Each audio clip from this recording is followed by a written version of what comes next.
"Hey old man, you want some work?" laughs James, clearly drunk and in a good mood. Once again, he insults me, making my fists tremble with anger. Finally, my patience snaps, and I coldly respond, "No thanks." Furrowing my brows with frustration and rage, I make up my mind and start to leave. Suddenly, pushing through the crowd in the hallway, the president of the other company, Smith, comes running toward us. "What's going on here? What's all the commotion?" President Smith, with a stern look, sees me drenched in sake that James had spilled on me. In that instant, he becomes visibly upset.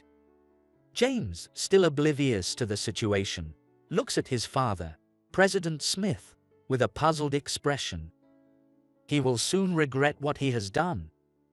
My name is Ted Johnson, a 57-year-old man. Currently, I am the president of Showa Foods, a major food manufacturer, leading all employees and working tirelessly for the company. Showa Foods has been around since my grandfather's time, and I am the third-generation president.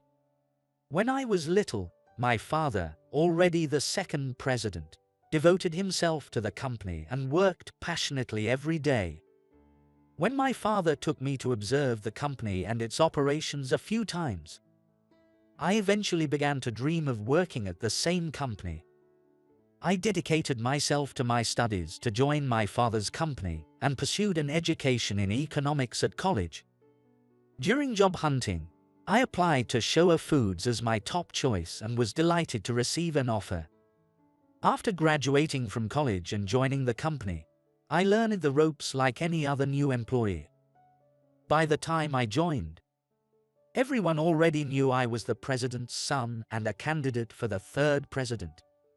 But the employees treated me equally, without letting titles influence their behavior. My father, the president, also guided me strictly yet kindly, like any other employee. I diligently learned all aspects of the job without arrogance and gained experience in various positions. A few years ago, when my father retired from the presidency to become chairman, I was entrusted with the role of the third president. I resolved to dedicate myself even more to the company. The responsibilities of a president are challenging, and I gained a newfound respect for my grandfather and father, who handled their duties so effortlessly. However, I was determined not to be outdone, and I continued to immerse myself in work every day with enthusiasm. This passion remains unchanged today as I strive for the company's success through trial and error. Today, as usual, I handle my presidential duties and decide to take a break to get some fresh air. Leaving my office, I walk down the hallway, greeted by employees bowing their heads. I notice an unfamiliar young male employee approaching from the opposite side. Upon closer look, I recognize him as Smith James, a new employee at Azure, a major retail company we do business with. He is the son of President Smith and recently joined his father's company, Azure. I had opportunities to talk with President Smith in the past due to business dealings, and I had heard about James, but I had never spoken with him directly. Taking this chance, I decided to introduce myself and approached him with a smile. "Good morning, James. Nice to meet you. I'm Ted Johnson. I've heard a lot about you from your father. Are you here for a meeting or something today?" Assuming he knew I was the president, I greeted him lightly. James, however, clicked his tongue in annoyance. "Who are you, old man? I'm in a foul mood because I had an early morning meeting. Don't talk to me so casually, will ya?" I was taken aback by his cold words and stood there, stunned.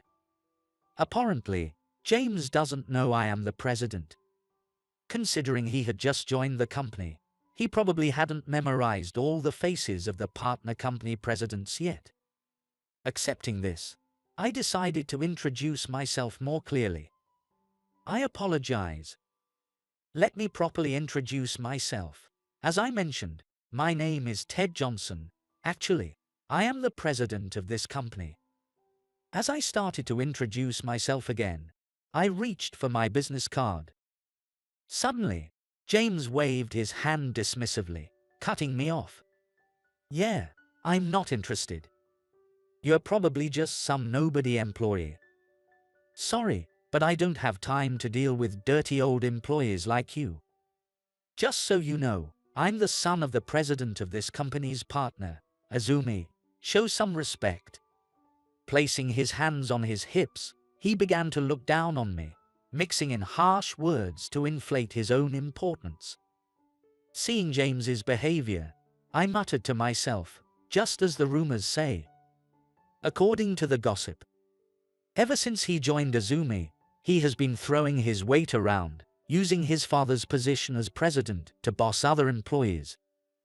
I had also heard stories about him using his colleagues and seniors for his convenience and even taking their money. These were just rumors, and I didn't believe them, but seeing his attitude, they didn't seem far-fetched. He is capable at his job but has a difficult personality, making him somewhat unpopular in the company. Despite his demeanor, I regained my composure as a president. As I tried to reintroduce myself, James interrupted me again. Are you done? Unlike you, I'm busy. Man, what is Dad thinking? Dealing with a small fry company like yours this early in the morning. I just want to finish this and go home. Muttering complaints, he sighed heavily and walked away. I was stunned to hear him call our company a small fry company and stood there, dumbfounded.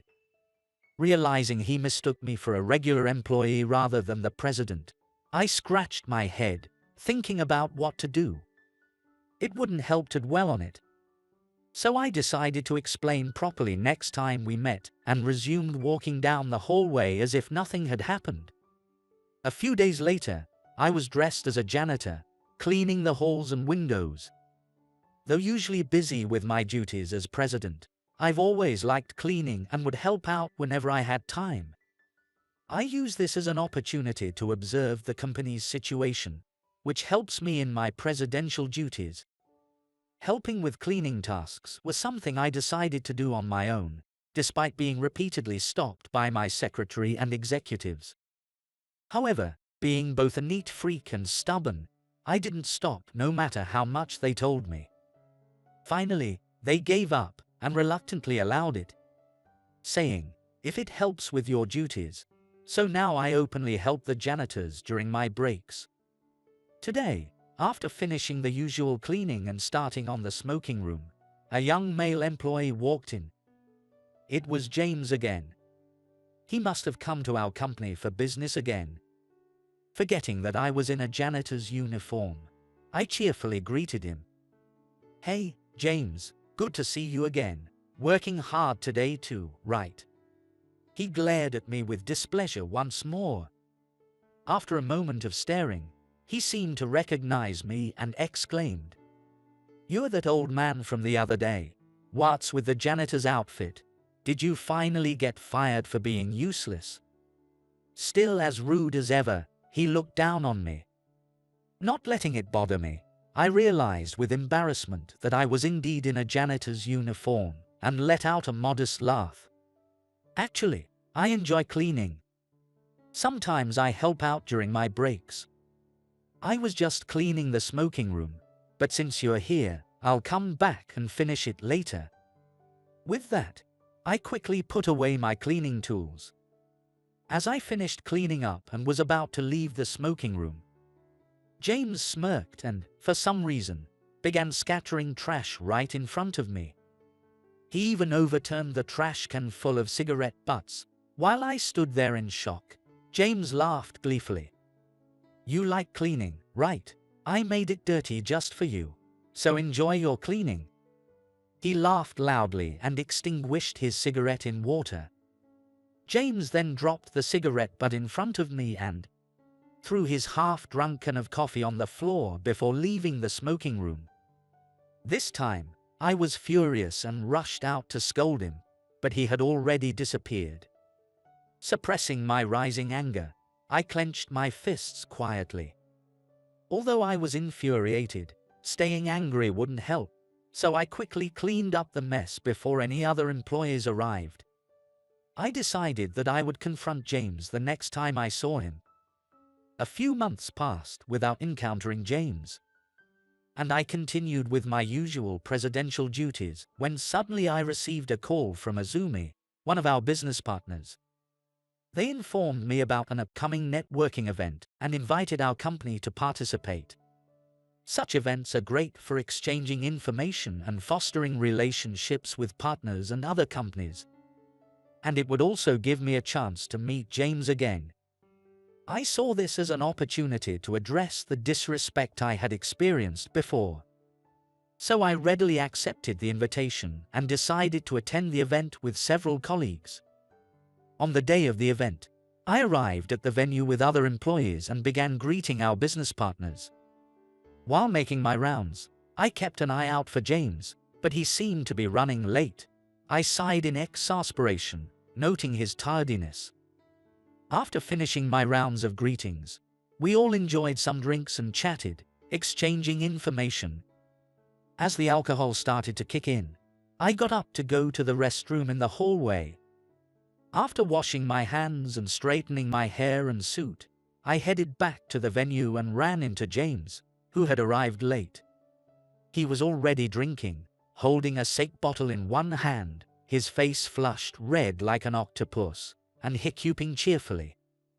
James stared at me intently and recognized me as the old man employee dressed as a janitor he had met in the smoking room. "What are you doing here? Who said an old man like you could join this party?" Perhaps due to his drunkenness, he insulted me with vulgar words.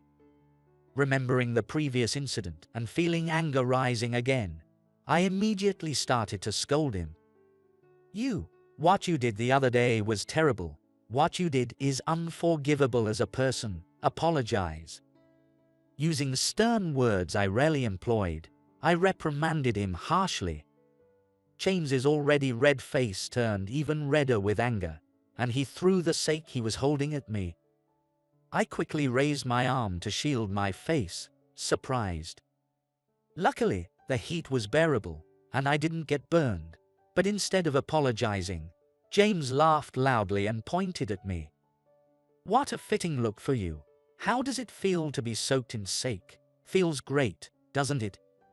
His loud laughter drew the attention of several other attendees in the hallway, who all turned to look at us.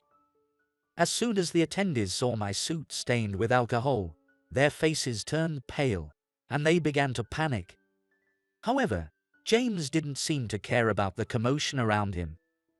"You got what you deserved for talking big to the son of a president. Know your place. Our company buys products from your company and even gives you work. Show some respect." He started boasting as if his company was the greatest. It's true that Showa Foods is a manufacturer, while Azumi is a major retailer with multiple stores. They buy our products, and lately, we have been manufacturing goods on their request. Even if you asked who holds the upper hand, it wouldn't be clear, but Azumi is certainly in a favorable position. Still, I was too angry to care about such things. "Sorry, but so what if you're the president's son? That doesn't make you important. It's not right to look down on others because of a misunderstanding." Despite my angry words, James still thought he was superior and paid no attention to what I said. "Hey old man, want some work? I dirtied the floor with sake just for you. Since you love cleaning, be grateful. Now bow down to me." Drunk and in a good mood, James laughed. Once again, he insulted me, making my fists tremble with rage. Dirtying the floor, that was not only disrespectful to me, but also to anyone who enjoys cleaning or works as a cleaner. James believed that being the president's son gave him the right to look down on others. After holding back my anger for so long, I finally snapped and coldly said, "I'm done with this." Furrowing my brow in frustration and rage, I made up my mind and started to leave. Just then, Smith, the president of the other company, pushed through the crowd in the hallway and came running over. "What's going on here? What's all the commotion?" President Smith, with a stern face, saw me drenched in sake. At that moment, he became visibly upset. James, still oblivious to the situation, looked at his father with a puzzled expression. He was about to regret what he had done. "President Smith, I'm sorry, but we're terminating our contract with your company." "What? Why?" President Smith's voice trembled with confusion, and James's eyes widened in shock. In disbelief, President Smith repeatedly asked for details about the situation. "What's going on? Why are you so soaked?" I opened my mouth to explain his question. Before I could explain, James, still drunk and shameless, began boasting about what he had done. "I poured hot sake on this old man. You gotta disinfect dirty things, right? I thought I'd kick him out of the venue for Dad." Hearing this, President Smith's eyes widened in shock, almost popping out of his head. But he quickly snapped out of it, his face turning red with rage as he yelled, "What are you thinking? Calling him an old man and dirty? This is outrageous." James, confused and clueless, was visibly shaken by President Smith's furious outburst. President Smith then began explaining on my behalf. "He is the president of our business partner, Showa Foods, a major food manufacturer. We've talked about this before. Don't pretend you didn't know." "What?" James, apparently trying to recall, stared at my face, desperately searching his memory. As something clicked, he let out a small gasp and began to tremble. It turns out that when James joined the company, President Smith had given him materials and explained about key business partners, including information about me. But James hadn't paid attention or seriously looked at the materials. He remembered the company but not my face or name. Thus, when we first met, he had no idea who I was. As the realization dawned on James, his face turned pale, but he still couldn't believe it, saying with a nervous laugh, "No, no, that can't be true." But as James sensed the atmosphere from President Smith and the other attendees, he began to realize the truth. Still in disbelief, he directly questioned me. "Are you really the president?" Trembling with fear, he asked me, and I didn't hesitate to introduce myself honestly. "Yes, I am. Sorry for the late introduction. I am Ted Johnson, the current president of Showa Foods. I believe this is the third time I've introduced myself." I took out my business card from my wetsuit pocket and handed it to him politely. The moment James received it, his drunkenness vanished, and his face turned pale, even his alcohol-flushed cheeks. "You really are the president. Why didn't you say so when we first met? And why were you dressed like a janitor? Were you hiding your identity on purpose?" Instead of apologizing, James turned defensive and blamed me. I shook my head in disbelief. "Maybe because you didn't listen to others, and as I explained before, I was dressed as a janitor because I enjoy cleaning and was helping out. Now we finally get to have a proper conversation." I said this with a hint of sarcasm, and James, unable to respond, looked flustered. Still, he tried to weasel out of his wrongdoing. "But even if you were the president, Showa is still smaller than our company, right? So ending the contract shouldn't be a problem, right, Dad?" James continued to belittle me, even with me standing right in front of him. President Smith became even angrier upon hearing his son's rude words. "Don't be ridiculous. President Johnson's company is a beloved food manufacturer worldwide, popular for decades. If the contract is terminated, it will be a huge blow to our company."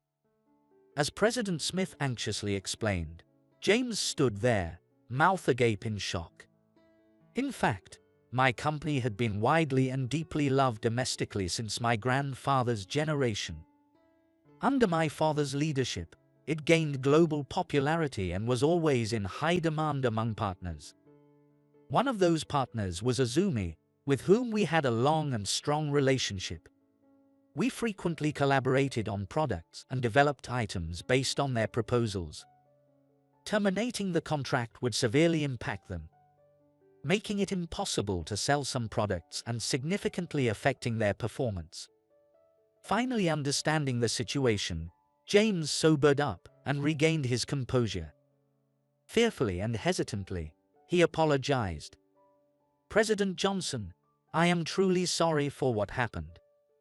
Though he finally apologized after a long time, I couldn't forgive him. "I'm sorry, but I can't accept your apology. I've endured various humiliations from you. As I said earlier, we will terminate the contract." "What? Various humiliations?" President Smith seemed caught by my words and repeated them, seeking clarification. James, fearing exposure, hastily tried to divert President Smith's attention. Seizing the opportunity, I pushed through the crowd and left the venue, deciding to distance myself from their company for a while. I managed to return to my company unnoticed, but James didn't give up. From the next day, he repeatedly contacted me and even came to the office to apologize, but I remained unforgiving. Despite sending notices about terminating the contract, President Smith kept asking me to reconsider, stalling any progress. Ignoring the apologies and continuing with termination notices, I felt the situation was going nowhere. A few days later, James and President Smith showed up at my office without an appointment. They knelt down and bowed deeply in the middle of the lobby. "We deeply apologize for my son's rude behavior. We're truly sorry." With their foreheads touching the floor, they apologized, but I ignored James and addressed President Smith with a simple question. "President Smith, you're bowing and apologizing, but do you fully understand what James has done?" "Yes, of course." "James threw hot sake at you." "Right. We are truly sorry." James insisted on personally apologizing and resolving this, which he has been trying to do for the past few days. "Please, considering our long-standing relationship, could you forgive him?" President Smith spoke urgently, but I was exasperated. James hadn't fully reported his behavior, including his actions during our first meeting and in the smoking room. He was likely trying to settle the issue before everything came to light. Ignoring James's intentions, I honestly revealed everything that had happened. I told President Smith about all of James's actions, including the insults he hurled at me when we first met in the hallway, calling me a worthless employee and a dirty old man, and how he deliberately scattered trash in the smoking room. Upon hearing this, President Smith glared at James, who was now panicking, with a face full of rage. "James, what have you been doing behind my back? You never reported any of this. What's going on?" "That's..." James was terrified by President Smith's furious outburst. But the worst was yet to come. "President Smith, there are other things James has done. According to our employees, he has been causing trouble every time he visits our company for business." "What?" "Sorry." The information seemed accurate as James began to visibly panic. After leaving the networking event and returning to my company, I had gathered information from my employees about James. Although I declared the contract termination out of anger, I wanted to ensure it wasn't a rash decision based solely on my emotions. Despite receiving an apology, I decided to collect information and think rationally before making a final judgment. What I found was nothing but negative reports. James would wander around our company during breaks, looking for targets to harass. Once he found someone, he would boast about being the son of the president of Azumi and exploit them, sometimes even extorting money. Additionally, he would often disrupt employees at work for his amusement, and always ended his visits with, "You know what will happen if you tell the president, right?" Because of this, my employees were too scared to come to me about James's behavior. When I exposed his misdeeds, President Smith turned pale with shock, while James started to sweat and tremble.